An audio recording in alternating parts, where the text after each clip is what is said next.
Praise God. Palakpakan po natin ang Diyos. Hallelujah.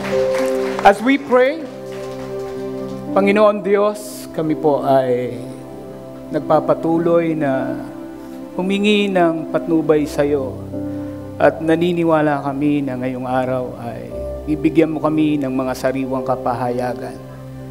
At tunay na kumilos ka sa kalagitnaan, Panginoon, ng aming mga buhay at ang mga salita mo ay matanggap naming lubos upang ito ay dumaloy at magbago sa aming mga puso. Alam namin, Panginoon, makapangyarihan ang iyong mga salita at gamitin mo ko, itago mo ko sa iyong likuran at itataas kita. Maraming salamat, O Diyos. Ako'y tinakda mo sa araw na ito upang maihayag lamang, Panginoon, ang layunin ng iyong mga salita. Pakinabangan namin ito sa pangalan mo, Jesus. Amen. Hallelujah. So I am enjoying the lapel. Praise God. Walang tali. Praise God. Well, magandang araw po sa lahat po ng mga magulang, tatay, nanay, mga anak. Magandang umaga sa inyo. Hallelujah. And I praise God, and it's a privilege. And I know this is an appointed time today that I'm here and finally I'm home. Nasa sariling bahay po ako. And hindi lang po yung bahay na physical, but I believe this is a great house of God. At dito, naroon ang Diyos. The presence of God is inside of this place. Kaya ako nagpapasalamat for being a family now na nadala kami rito sa lugar na to. Kanina habang nanonood ako, God continue me to understand that we don't remain members only. But God is telling me, you will be all workers of this place.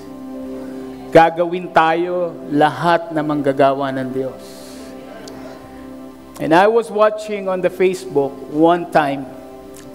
Kanina nagpasimula si Pastor Jeff Talagang hindi pwedeng bababa ang momento mo pag si Pastor Jeff ang nangungusap at nagsasalita.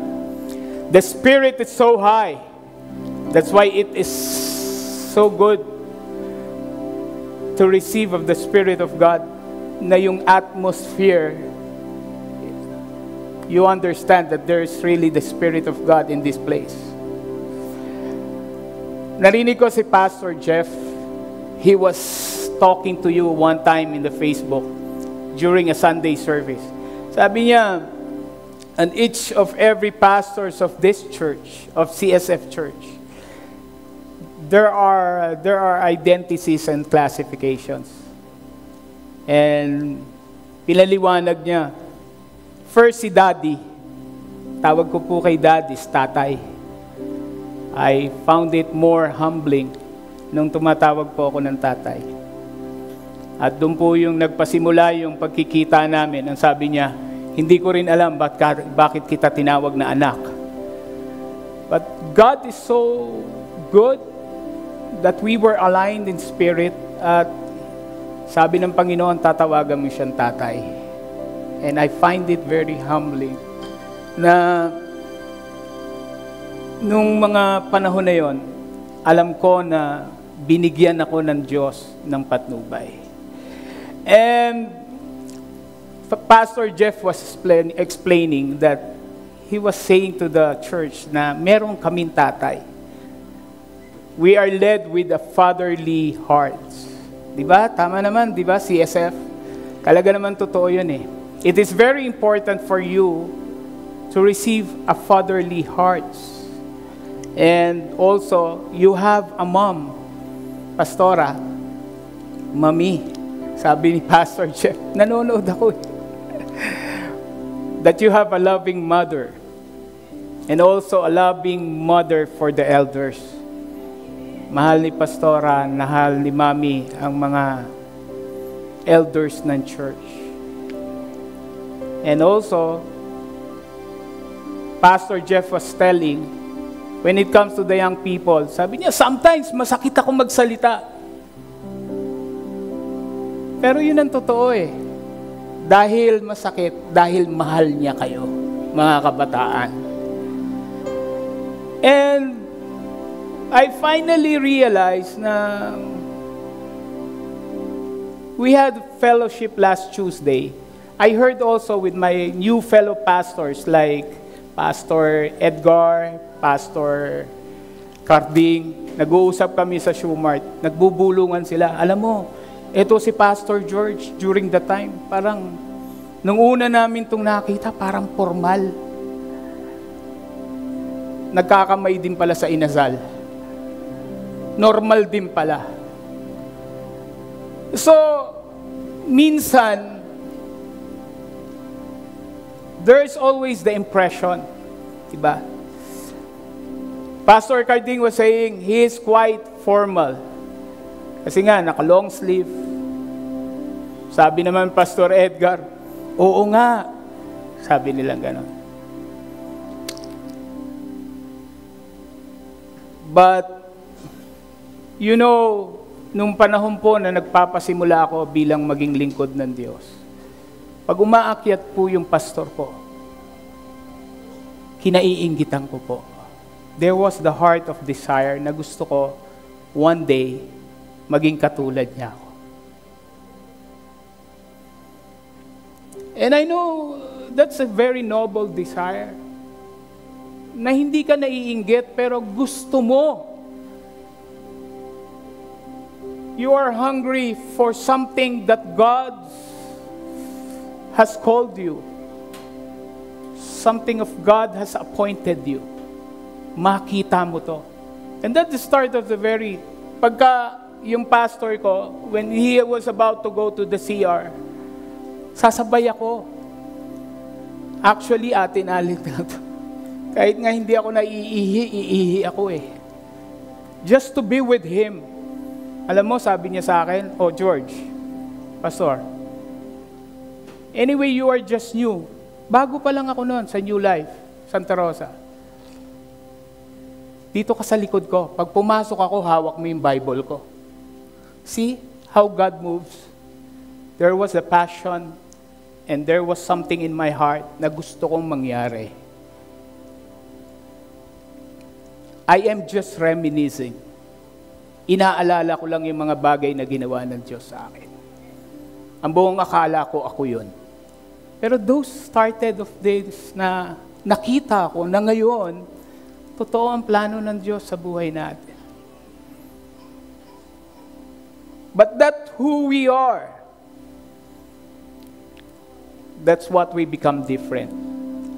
Yun yung gusto ng Diyos. Kung paano ka naging iba. Kung paano ka naging iba, na pinili ka niya. Because if you could say, if you will only say, gusto ko katulad nila, that is something of natural. Pero if you want to be different, you will be really different as how God has called you.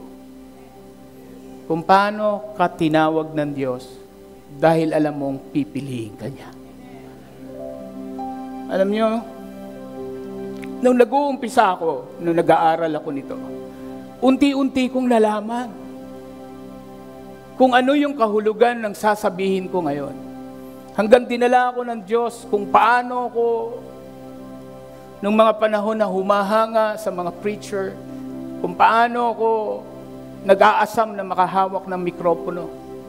You know, once you hear of some of the teaching, sabi nila, huwag kayo maghahangad ng mikropono. Doon kayo sa CR, maglinis. That's a very good start, and that's the heart. Pero alam ng Diyos ang puso natin. Alam niya kung ano ang katapatan ng puso natin at doon nakikita ng Diyos kung paano Kanya pipiliin. You have to start, my brethren. You have to start, brothers and sisters. Young people, you have to start. Kailangan yung maintindihan. I am watching you all here. You are the one dancing, am I right?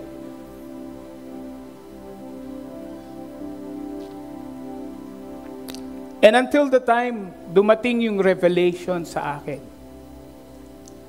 How different? Because it is how we see.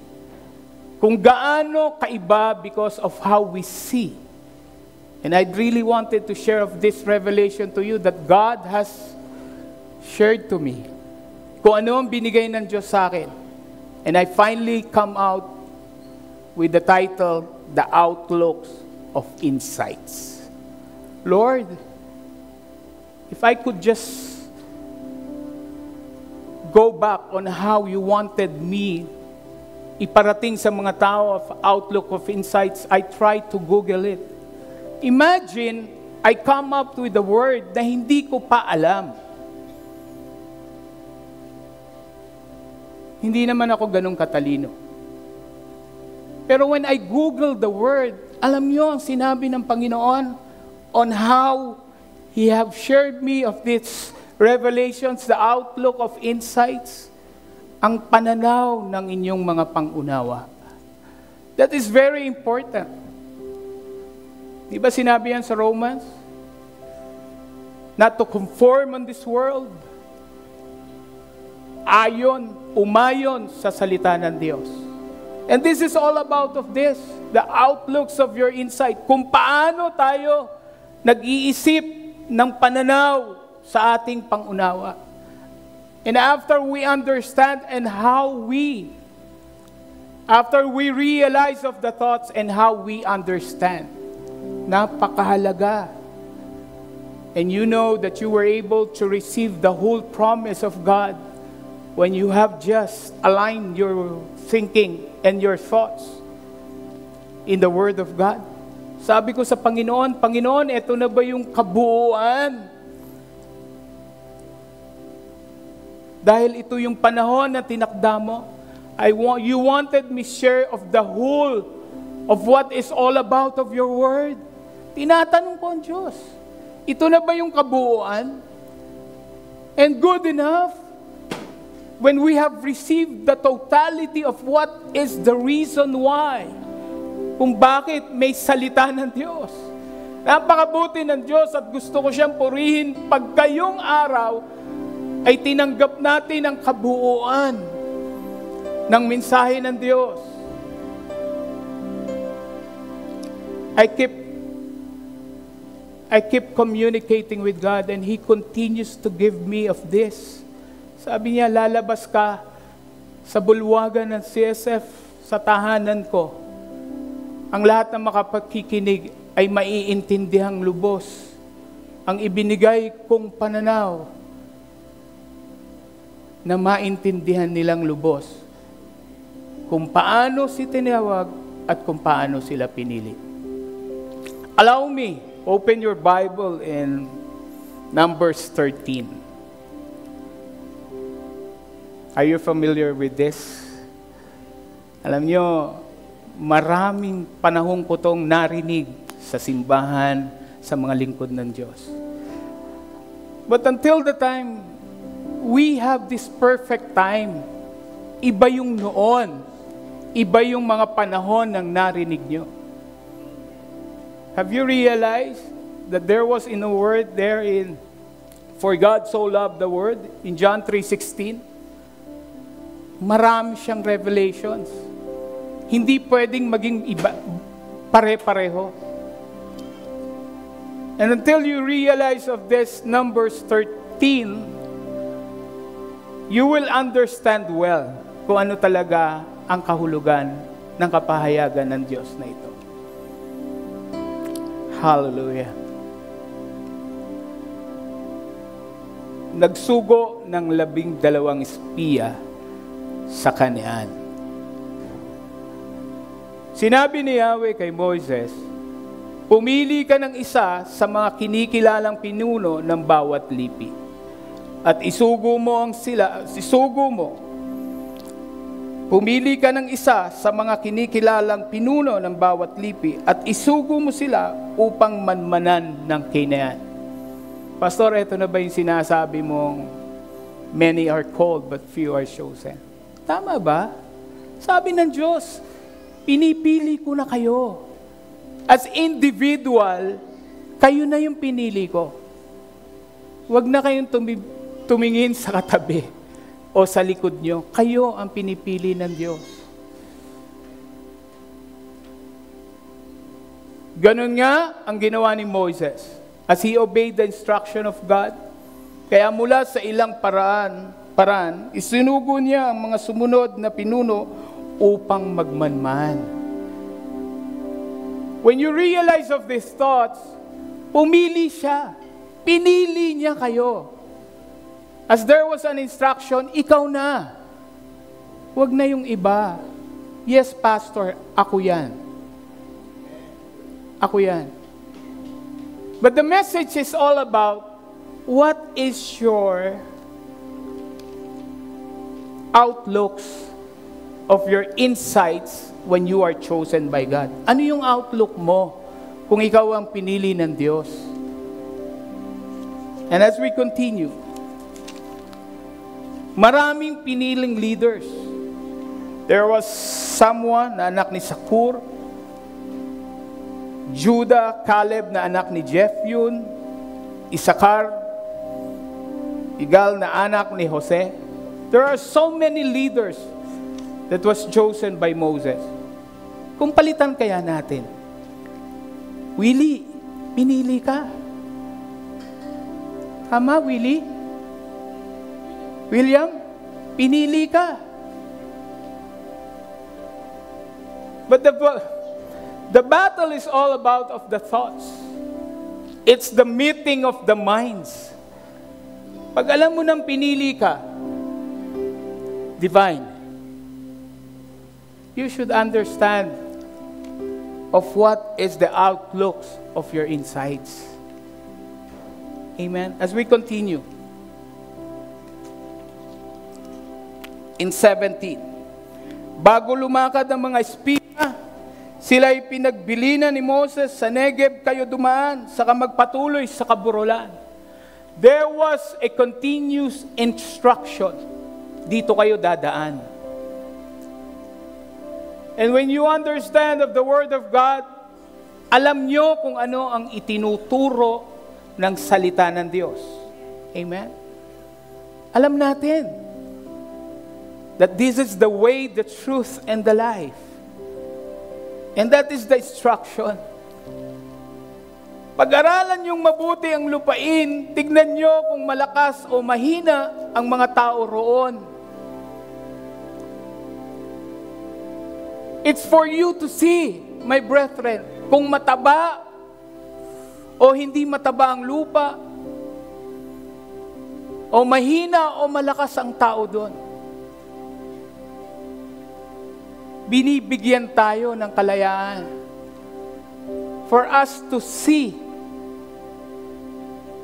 and for us to align of our thoughts of the way how we think, as this is the promise of God that we are led. Ito yung tinatawag na lumang pangako.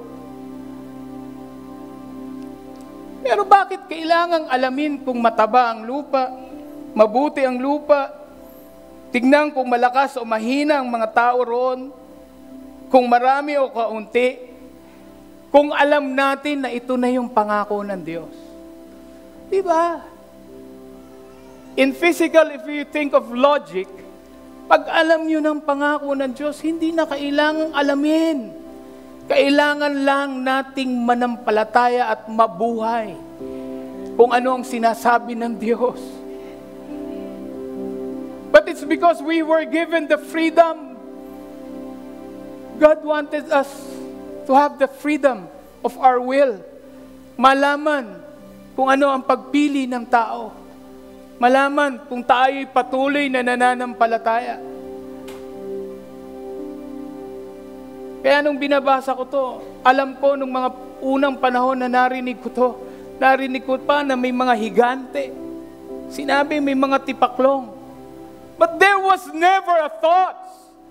There was never a threat, rather. Walang pangamba. Kung malalaki ang higante, wala namang sinasabi dito. But it's all the meeting of the minds of the people who were sent there. Lahat ng galing sa kaisipan ng mga tao. And it created of something na sa panahon puputulin natin at gagawin natin kapahayagan ng Diyos.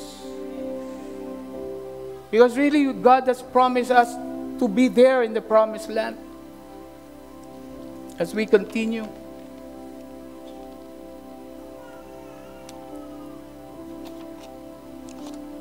Pagdating sa Kanaan, tinignan ng mga espiya ang lupain mula sa ilang ng Sin hanggang sa Rehob. Sa malapit sa pasong Hamat, umahon sila sa Negev at nakarating sa Hebron. At doon natagpuan nila ang mga angkan ni Ahim, Sesai, at Talmai. Ang mga ito'y mula sa lahi ng Anak. Ang Hebron ay 7 taon ng lunsod bago ang Soan at Ehipto. Pagdating nila sa kapatagan ng Eskol, kumuha sila ng isang buwig na ubas na pinasan ng 2 tao. And this sent a very strong message. Saan ka nakakita ng lupang hindi mapagpala kung may bunga ng kasing laki ng 2 tao ang papasan? Come on. Pag nakakita ka ng isang bugkos na ubas, you can hold on in your palm. Ngunit dito isinasalarawan kung gaano kalaki ang bunga. And it takes for them to carry that if there are 2. Nakikita niyo ba kung paano pinipicture na pilit ng Diyos ang kapahayagan ng mga turong ito?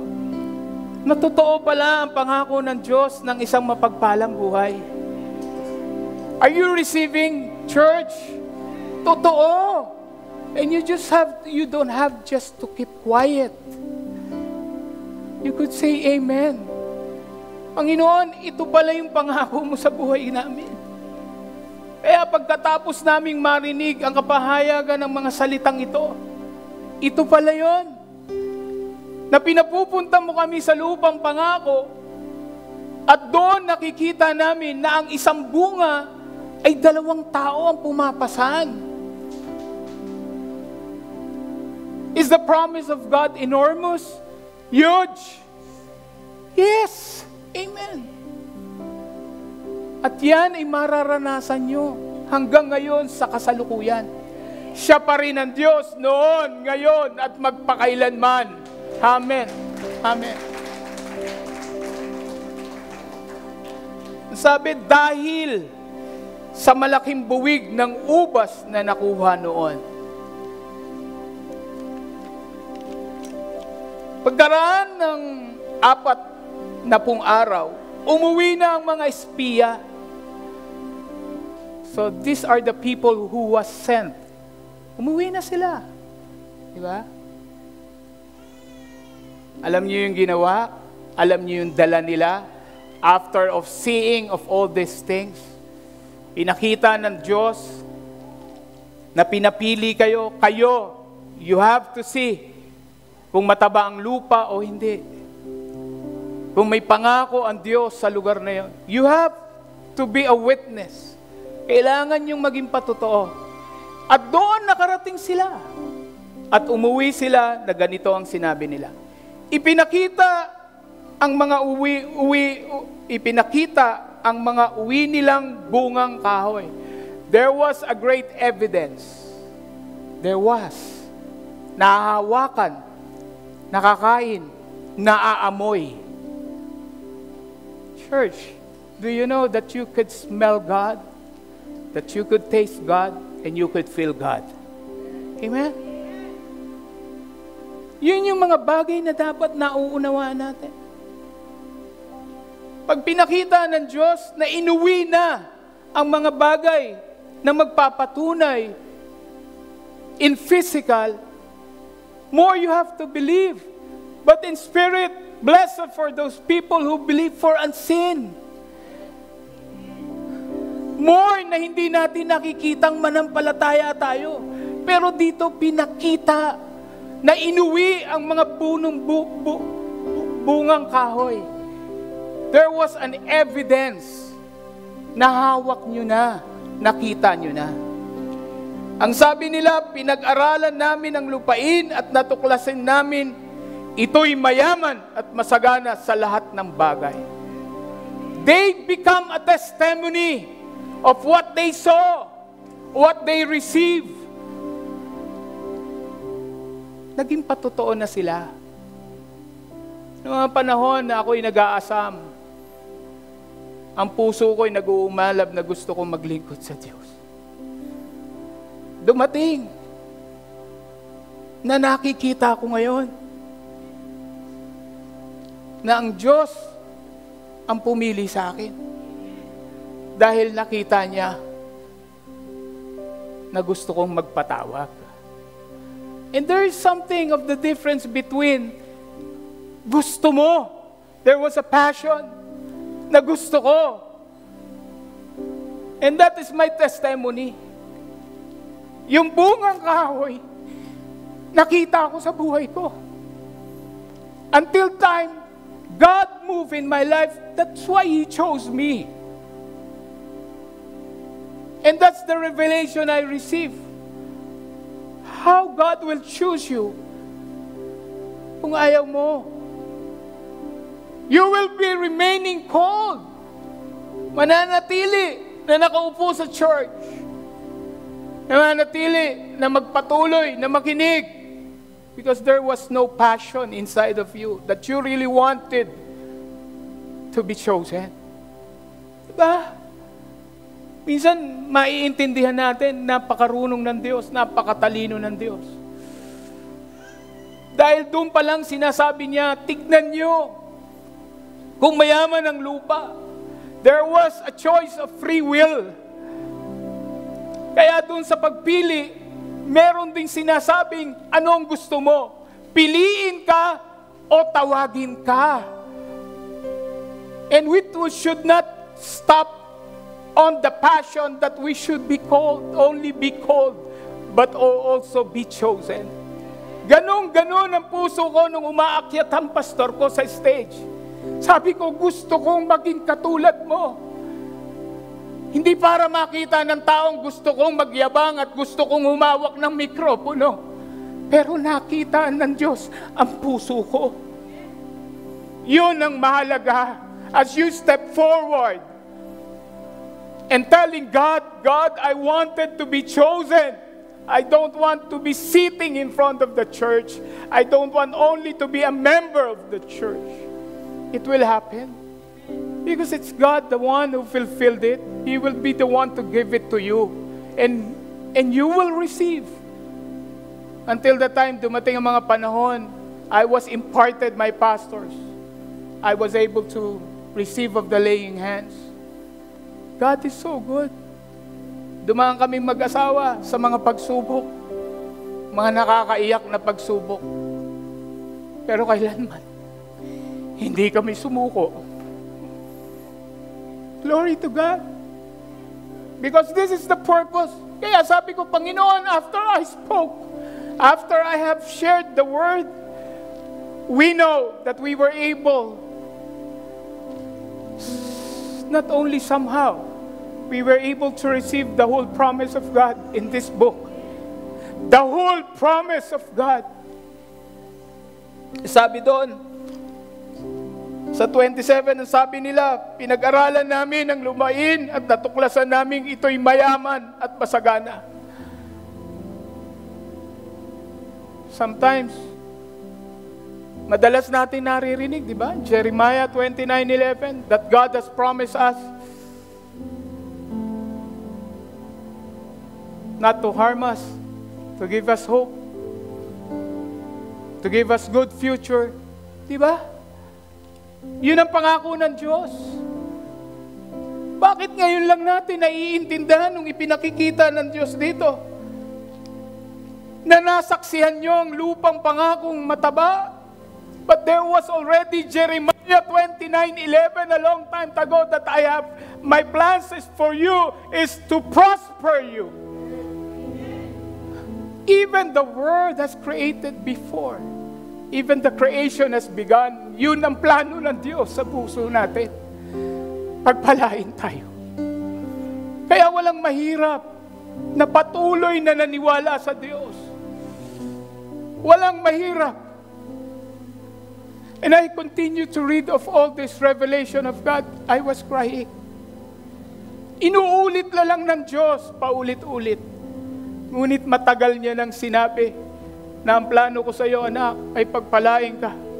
Hindi ka saktan at bigyan ka ng magandang kinabukasan. Lord, you are the one talking now. Ikaw yung naririnig ko.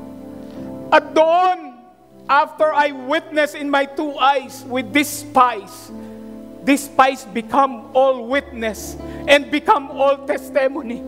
Nakita nila na totoo pala. Panginoon, bakit hindi kayo naniwala ng mga panahon na kayo ay sinend ng God? When Moses has instructed you, bakit doon pa lang hindi kayo naniwala? Hindi ba masarap lumabas sa tahanan ngayon ng Diyos na alam na natin na yung pala ang plano ng Diyos? Yung pala ang plano ng Diyos. Tingnan nyo dito. Ngunit malakas ang mga taga roon. Malalaki ang lungsod at matatibay ang pader. Bukod dito, naroon din ang mga lahi ng higante. As you have witnessed, sabi mo dito, ang sabi dito, pinag-aralan namin ang lupain at natuklasan naming mayaman at masagana. But you never stop. We never stop on doubting God. We never stop of doubting of God who has just started of our purpose. Hindi tayo tumigil na magduda sa Diyos na nagpasimula ng buhay natin at naging tapat sa atin araw-araw. Kaya alam mo, sabi dito, may mga higante. I heard this, that this giant has been implied in my life, in my mindset, that this was all threat. Ito raw yung mga problema. Wala. It is just your thoughts. Inside of the outlooks of our insights. Yun yung pinaniwala natin na pag nakita natin ang higante, hindi na tayo tutuloy manampalataya. Pag nakita natin wala na tayong pamasahe, pag nakita natin nag-aaway ang ating mga magulang, pag nakita natin wala ang ating asawang babae, hindi na tayo tutuloy. It's not that. You are chosen by God. Alam mo kung ano ang pinangako ng Diyos sa iyo. At wala namang ginagawa ang higanting yon. It's just literally malaki. Hindi nyo nakita ang mga pasimulang sinabing 2 tao ang magbubuhat sa bugkos ng ubas, sa bunga. And if that promise of that land is promised to you, gaano kaganda ang buhay natin kung yan ang pinangako ng Diyos sa atin. Until sa 30, subalit pinatahimik ni Caleb ang mga tao ng bayan na nagrereklamo noon, Moses. And that's what we have to ask God of forgiveness, repentance. Wala tayong tigil. Lord, miral ko na naman. Lord, wala na naman akong tuition. Lord, ang hirap ng buhay ko. Diba? Bakit hindi natin makita ang pangako ng Diyos? Bakit? Anong kulang? At doon pinatigil ni Caleb ang mga tao ng bayan na nagrereklamo kay Moses. At this present time, the moment that we lose faith, we are indirectly doubting God. Diba? Pag nawalan ka na ng pag-asa sa buhay, sinong Diyos ang kinikilala mo? William, Tama? Kailangan mong maintindihan na may Diyos na may pag-asa. Kailangan mong maintindihan ang buhay mo. Kailangan mong maintindihan ang nakaraan ay nakaraan na. Kailangan mong maintindihan ang layunin mo na ikaw ay hindi lamang tinawag ng Diyos, kung hindi pinili ka. You are ambassador of God. Kaya ganun na lamang. Ngunit sumagot ang ibang espiya kasama niya, hindi natin sila kaya sapagkat malalakas sila kaysa sa atin. It never stopped. Of what is this? What's the title? It never stopped. Of your outlooks, of your thoughts. Walang tigil. Higante, hindi kaya. Kailan titigil? Walang pambili ng ulam. May babayaran. Himbis na manampalataya at ibigay sa Diyos. Susuko.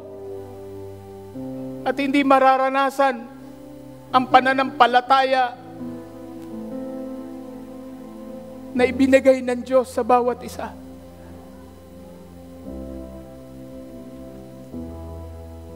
Ngunit sumagot ang ibang espiya, hindi natin sila kaya sapagkat malakas sila. Hindi maganda ang kanilang ulat tungkol sa lupaing pinasisiyasat sa kanila. It could be only your thoughts. Your thoughts corrupt your minds. Parang chismis.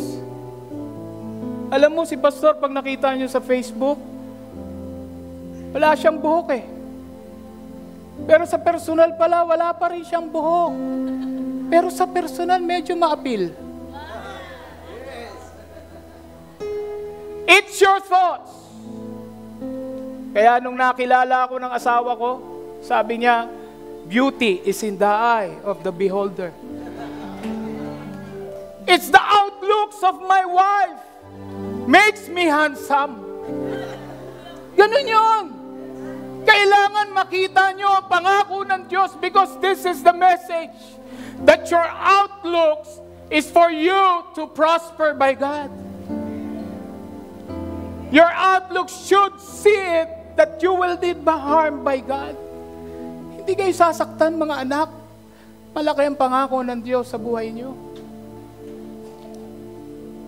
Malaking tao ang nakatira doon at sino mang magtangkong sumakop sa kanila ay lalamunin nila. These are all meetings of minds. These are all, it's in the minds. Lalamunin. And these are all the thoughts of your fear na wag magpatuloy sa Diyos. Kung ginawa namin mag-asawa yan, habang naglilingkod kami, hindi kami nakapagpatuloy.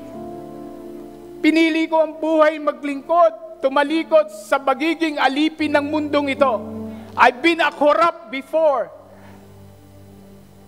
Bahagi ako ng malalaking gawain na naglilingkod sa kasamaan, sa kademonyohan. Pero nung panahon na pinili ako ng Diyos, dahil ang puso ko ay narong gusto kong piliin niya ako, there was no past. Walang nakaraan, William. Walang nakaraan. At doon nakita ng Diyos ang aking buhay.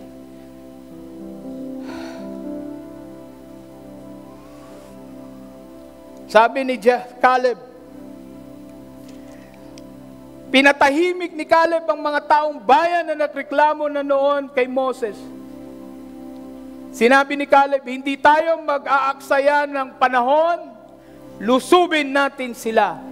You know, during the time I was studying of the word in Tagalog, sabi ko, Lord, there is more that you have to share with us.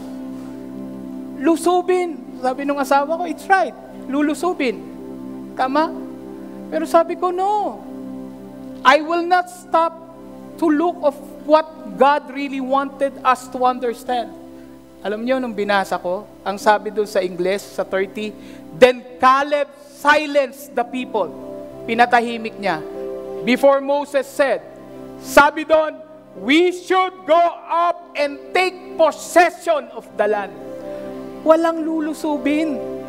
Sometimes of the thoughts of the word, it could be a wrong use of words. But when you are guided accordingly by God, sabi do sa English, come on, let's possess the land. Ang kinin natin yung pinangako ng Diyos. Amen? At doon, makikita nyo, ang isang tagpo ng 14, yung isang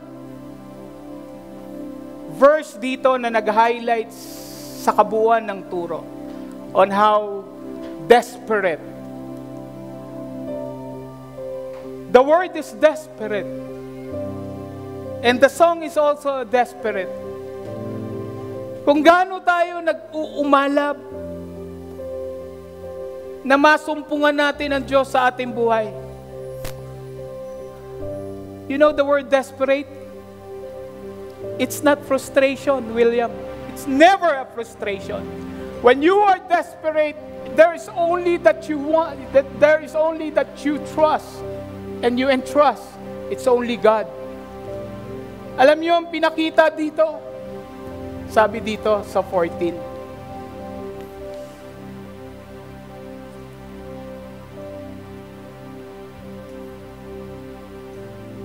Divina, can you please? Sabi dito, dahil sa hinagpis, there was a desperate. Pinunit ni Joshua at ni Caleb ang kanilang kasuotan. Nakita niyo yung kalagayan? Sa panahon na you are against the wall, sa panahon wala ka nang magawa, alam niyo, nakita ng Diyos kay Joshua at Caleb, among of the people na papunta sa lupang pangako, bumalik ang mga taong nakakita ng mga patunay. There was a testimony and become a witness, but still, they never had the faith. Ang nag-iisa lamang na dalawang sinabi ng Biblia na nakarating sa lupang pangako ay nagpakita of the heart of desperation. Alam niyo kung paano? Pinunit ang mga damit. Pinunit, matibay. Pinunit ang mga damit. And what's next? Nakita ng Diyos ang kanilang mga puso. Yun ang mensahe. Mga kapatid, this is a chance for us to understand many are called but few are chosen. Piliin nating maging piliin tayo ng Diyos. And what I saw here, nung pinunit ni Caleb at Joshua ang kanilang mga kasuotan, there was never a frustration. There was a desperation of showing to God, Panginoon, ito ang puso namin. You see how the revelations teach us of this word? Ang dami-dami namang ipakikita bakit kailangan pampunitin ang damit. At doon, pagkatapos pinunit ang damit, the heart was exposed. And that was the time that God has moved to Joshua and Caleb. Kaya ngayon, as we heard of the word, kailan natin gustong piliin tayo ng Diyos? Kailan? I know that everyone is receiving of what is the teaching is all about. Thank you, Lord. Hallelujah. Kaya naman, as I continue of the verses, one by one, to recap, the promise of God that you could hold on. Sabi dito sa Jeremiah 29, sapagkat batid kong lubos ang mga plano O para sa inyo, alam na ng Diyos ang plano sa iyo, kapatid. Planong hindi nyo ikasasama, kundi para sa inyong ikabubuti. Ito'y mga planong magdudulot sa inyo ng kinabukasang punong-puno ng pag-asa. At sabi sa Mateo 22:14, sapagkat marami ang mga tinawag, dadapwat ang mga nahirap. For many are called, many are invited, but few are chosen. And the next, in John 15:16, hindi kayo pumili sa akin, ako ang pumili sa inyo. Hinirang ko kayo upang kayo'y humayo, magbunga at manatili ng inyong bunga. Sa gayon, ang anumang hingin nyo sa Ama, sa aking pangalan ay ibibigay sa Kanya. Ito ang utos ko sa inyo, magmahalang kayo. And the last message of God in Hebrews 10:36, kinakailangan kayo'y magtiis upang masunod nyo ang kalooban ng Diyos at patanggap nyo ang Kanyang pangako, sapagkat kaunting panahon lamang, mga kapatid, hindi na magtatagal at darating ay darating na. Ang matuwid kong lingkod ay mabubuhay sa pamamagitan ng pananampalataya. Ngunit kung siya'y tatalikod, hindi ko siya kalulugdan. As we are now heard the word of God, I'm inviting everyone to stand up.